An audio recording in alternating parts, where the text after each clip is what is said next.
Welcome back to part 8 of Highly Effective Stuff by Stephen Wood Stovey. Habit 1, which we remember as proactivity, could also be thought of as you are the creator. Whereas habit 2, begin with the end in sight, could be viewed as your first creation. We want to live out of imagination instead of memory. I thought that was a good quote. Living out of memory, of course, being not proactive, being ruled by the past, be the things that are completely unchangeable. Our first creation is like personal leadership. Here's another great one. Management is doing things right. Leadership is doing the right things. And it's a good one because it shows, the need to take personal leadership and the need in order to have your own stuff together before you can be an influence on other people. And the analogy is like a bunch of people in the jungle.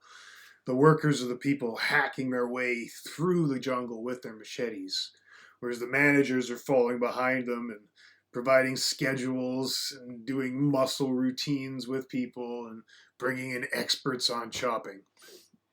The leader is the person that climbs to the top of a tree for 5 seconds and says, "Oh, wrong jungle." Yeah.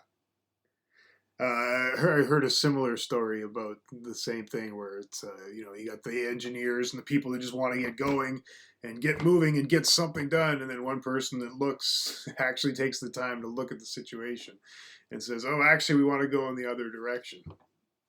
Meanwhile, of course, the managers are saying, "Hey, we're making progress here. We're hacking our way through the jungle. What are you doing?" Everything was good.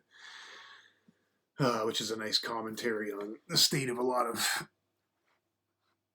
employments. So we want to be able to re-script ourselves.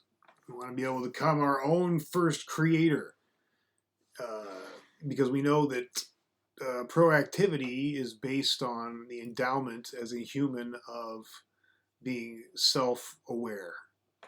And not just self-aware, also being imaginative and conscious. And the example was Anwar Sadat, who was the former prime minister or president of India, prime minister of not India, Egypt. He was raised basically in extremist views and was taught to hate Israel with his entire body, and famously quoted, "I will never shake hands with an Israeli as long as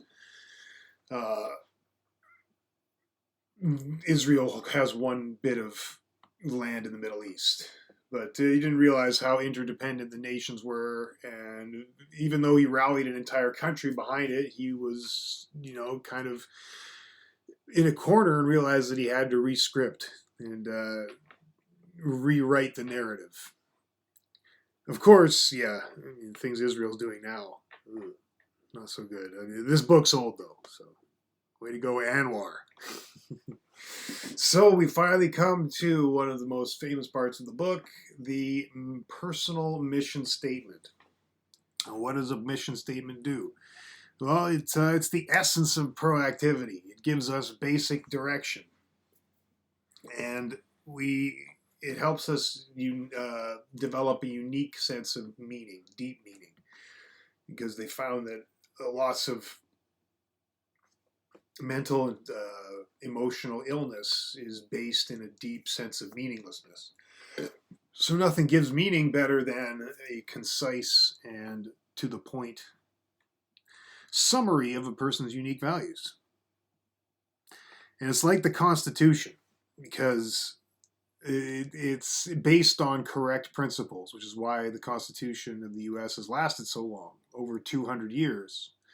And it's still going strong because it's based on fundamentally immutable good principles. And without further ado, I think I could share my list.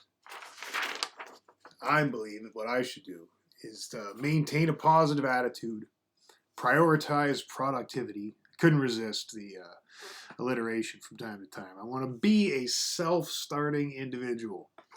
Welcome criticism, cherish challenge, champion honesty, replace old habits with good habits, pursue financial independence, make life more enjoyable for others, love living and learning. Share the love.